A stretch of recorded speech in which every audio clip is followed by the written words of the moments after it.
وَكَأَيٍّ مِّنْ آيَةٍ فِي السَّمَاوَاتِ وَالْأَرْضِ، اور کتنی نشانیاں ہیں آسمان و زمین میں، یمرون علیہا، یہ گزرتے ہیں وہاں سے، وَهُمْ عَنْهَا مُعْرِضُونَ، اور یہ منہ موڑتے ہیں، وَمَا يُؤْمِنُ أَكْثَرُهُمْ بِاللَّهِ إِلَّا وَهُمْ مُشْرِكُونَ، اور نہیں مان لاتے اکثر ان کے اللہ پر مگر یہ شرک بھی کرتے ہیں۔ کرامات کو الوہیت تک پہنچا دیں گے، معجزات سے خدائی بنا دیں گے، اور جو بھی بات کریں گے بدعت اس میں ضرور ملائیں گے، الا وہم مشرکون۔ اس آیت کی تفسیر میں دہلی کے نامور عالم، وقت کے عظیم مجاہد اور اپنے زمانے کے توحید و سنت کے شہید شاہ اسماعیل شہید رحمت اللہ علیہ نے کتاب لکھی، اس کا نام ہے تقویۃ الایمان۔ درست بات یہ ہے کہ ہر موحد کے گھر میں یہ کتاب ہونا چاہیے۔ میں جب اسکول پڑھتا تھا تو ہمارے ایک استاد تھے، اور دارالعلوم دیوبند کے فاضل تھے، بہت بڑے عالم تھے، مولانا قدرت اللہ رحمہ اللہ۔ وہ انتقال کر گئے، ان کی جگہ ایک اور استاد آئے عربی کے، وہ فاضل دارالعلوم حقانیہ کے تھے، لیکن ان پر کچھ اور استادوں کا اثر تھا، اور وہ شاہ اسماعیل شہید کے سخت خلاف تھے، کیونکہ ہمارے علماء اکابر اسلاف شاہ اسماعیل کو موحدین کا سرتاج مانتے ہیں، اور حقیقت بھی یہ ہے۔ میں بہت حیران ہوتا ہوں ان کی باتوں سے۔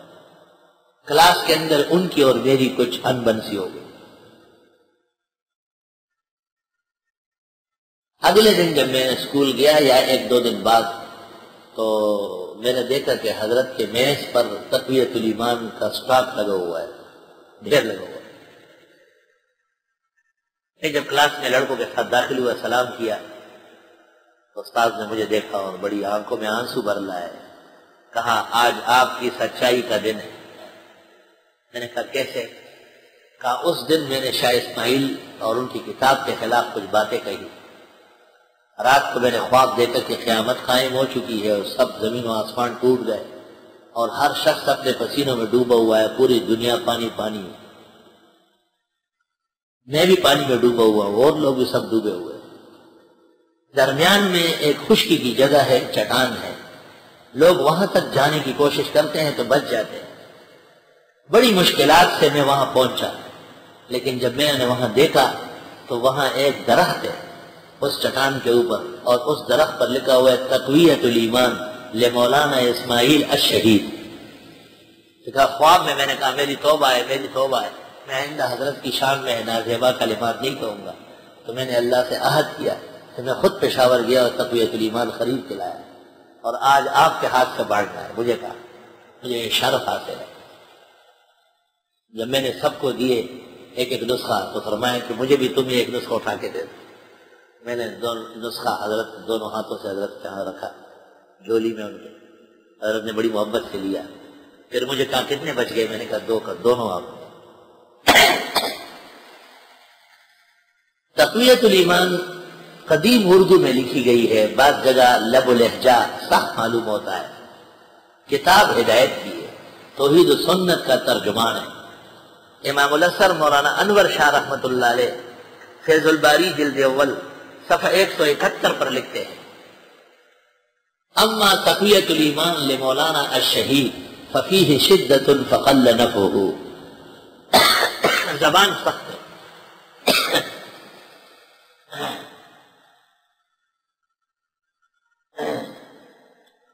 شاہ اسماعیل کی ایک اور کتاب ہے ایذاء الحق الصریح، ایذاء الحق الصریح فی احکام المیت الدریہ، احکام میت پر۔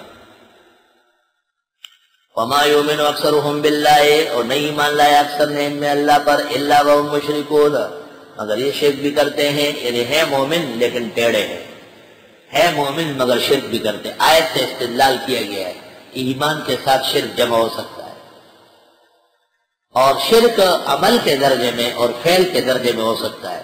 اگر شرک عقیدے میں شامل ہو گیا تو پھر کفر بن جائے گا۔ مولوی نعیم الدین صاحب مراد آبادی نے بھی خزائن العرفان کے اندر لکھا ہے کہ مشرک کافر ہوتا ہے، انما المشرکون نجس۔ افامنوا، آئے امن سے بیٹھ گئے، انتاتیہم غاشیۃ من عذاب اللہ، اس بات سے کہ آئے ان کو ڈھانکنے والا اللہ کے عذاب سے، ایسا عذاب آ جائے گا پوری دنیا کو ڈھک لے گا، توبہ توبہ۔ او تاتیہم الساعۃ بغتۃ، یا آئے ان پر قیامت اچانک، وہم لا یشعرون، اور ان کو پتہ بھی نہیں چلے گا۔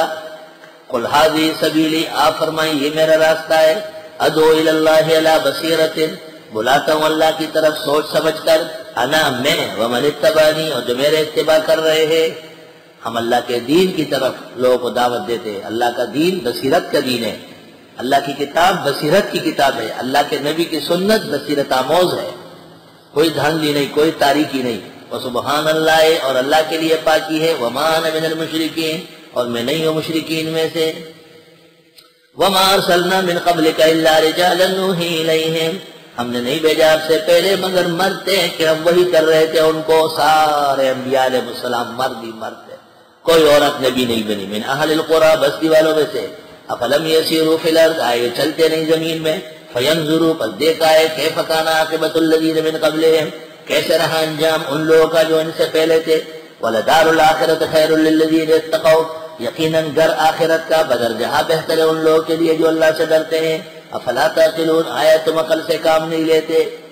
حتی اذا استیأس الرسل، یہاں تک کہ جب مایوس ہو جاتے پیغمبر قوم کے ایمان لانے سے، قوم کے وعدہ ایمان پورا ہونے سے، وَظَنُّوا، اور انہوں نے گمان کیا، انہم قد کذبوا، کہ بے شک ان کے ساتھ جھوٹ بولا گیا۔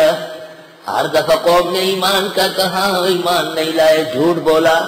جاءہم نصرنا، آ جاتی ان کے ہاں مدد ہماری۔ یہ ایک طریق بے غبار۔ دوسرا، حتی اذا استیأس الرسل، یہاں تک کہ پیغمبر لوگ مایوس ہوئے، وظنوا، اور لوگوں نے گمان کیا، انہم قد کذبوا، کہ بے شک پیغمبروں کے ساتھ جھوٹ بولا گیا، خدا نے نصرت کا کہا تھا، کہاں نہیں بھیجا۔ جاءہم نصرنا، آ جاتی ان پر ہماری مدد۔ تیسرا طریق، حتی اذا استیأس الرسل، یہاں تک کہ جب مایوس ہو جاتے پیغمبر، قوم کے ایمان لانے سے بالکل مایوس ہوئے، وَظَنُّوا أَنَّهُمْ قَدْ كُذِّبُوا، اور انہیں یقین ہو گیا کہ بے شک ان کی پوری تکذیب کر دی گئی، کوئی کسر باقی نہیں۔ جاءہم نصرنا، آ جاتی ہماری مدد۔ فَنُجِّيَا، پس بچا لیا جاتا، مَن نَّشَاءُ، جن کو ہم چاہتے، وَلَا يُرَدُّ بَأْسُنَا عَنِ الْقَوْمِ الْمُجْرِمِينَ۔ بی بی عائشہ صدیقہ رضی اللہ تعالی عنہا کذبو پر معترض تھی، فرمایا کذبو پڑھو، وہ بھی قرات متواتر ہے۔ عبداللہ ابن مسعود اور بڑے صحابہ فرماتے تھے کذبو قرات درست ہے، دونوں معنی علیحدہ علیحدہ کے۔ بی بی اس طرح فرماتی تھی، حتی اذا استیأس الرسل، یا تک کہ جب پیغمبر لوگ مایوس ہوئے، وَظَنُّوا، اور انہوں نے گمان کیا، انہم قد کذبوا، کہ بے شک ان کی تکذیب کر دی گئی۔ قوم نے جب ایمان لانے میں دیر کی اور نبی نے ان کو کہا کہ عذاب آئے گا، اور عذاب آنے میں کچھ دیر ہوئی، تو قوم نے یہ سمجھا کہ پیغمبروں نے جھوٹ بولا ہے، یا پیغمبروں کے ساتھ خدا نے جھوٹ بولا۔ قوم تو کافر تھی، کافر تو اس غلط غلط سوچتی ہے، تو اشکال کوئی نہیں۔ اور جب کذبو کو کذبو پڑھا جائے گا تو پھر یہ کہ قوم نے انبیاء کی تکذیب کی، یہ بولتے ہیں کہ عذاب آئے گا، کوئی عذاب نہیں آتا۔ جاءہم نصرنا، پھر ہماری مدد نبیوں کے لیے آ جاتی۔ مشہور تفسیر کے مطابق یہاں تک کہ پیغمبر لوگ مایوس ہوئے، قوم کے ایمان لانے سے بھی بڑی تاخیر کی، اور جو نصرت کے وعدے ہوئے تھے حکمت الہی سے، ان میں بھی تاخیر ہو جاتی ہے تاخیر۔ وَظَنُّوا، اور پیغمبروں نے گمان کیا، انہم قد کذبوا، کہ بے شک ان کے ساتھ جھوٹ بولا گیا۔ یعنی قوم نے جو کہا تھا کہ ہم ایمان لائیں گے، جھوٹ بولا تو قوم تو جھوٹ بولتی تھی. اور یہ کہ پیغمبروں نے کوئی یہ گمان گزرا کہ ان کے ساتھ جو وعدے کی بات ہوئی تھی، نصرت کی بات ہوئی تھی، وہ غلط نکلی. جاءہم نصرنا، اس وقت آ جاتی ہماری مدد ان کو. مولانا انور شاہ صاحب رحمۃ اللہ علیہ لکھتے ہیں کہ بمقتضائے بشریت جب آدمی پریشان ہوتا ہے تو وہ پریشانی ایسی ہوتی ہے جیسے یہ مایوس ہے، جیسے اس کو یہ خیال ہے کہ وعدہ نہیں ہوا. لیکن نبوت اور رسالت کا پہلو غالب آ جاتا ہے. فَنُجِّيَ مَن نَّشَاءُ، پس بچا لیا جاتا جس کو ہم چاہتے. وَلَا يُرَدُّ بَأْسُنَا عَنِ الْقَوْمِ الْمُجْرِمِينَ، نہیں پسپا ہوگا عذاب ہمارا جرائم پیشہ لوگوں سے. لَقَدْ كَانَ فِي قَصَصِهِمْ عِبْرَةٌ لِأُولِي الْأَلْبَابِ، یقیناً ہے ان کے بیان میں عبرت عقل والوں کے لیے. مَا كَانَ حَدِيثًا يُفْتَرَىٰ، نہیں ہے یہ قرآن ایسا کلام کہ گھڑا جائے. وَلَٰكِن تَصْدِيقَ الَّذِي بَيْنَ يَدَيْهِ، لیکن یہ مصدقہ ہے اگلی کتابوں کا. وَتَفْصِيلَ كُلِّ شَيْءٍ، تفصیل ہر چیز کی. وَهُدًى وَرَحْمَةً، ہدایت و رحمت ہے. لِقَوْمٍ يُؤْمِنُونَ، ان لوگوں کے لیے جو ایمان رکھتے ہیں.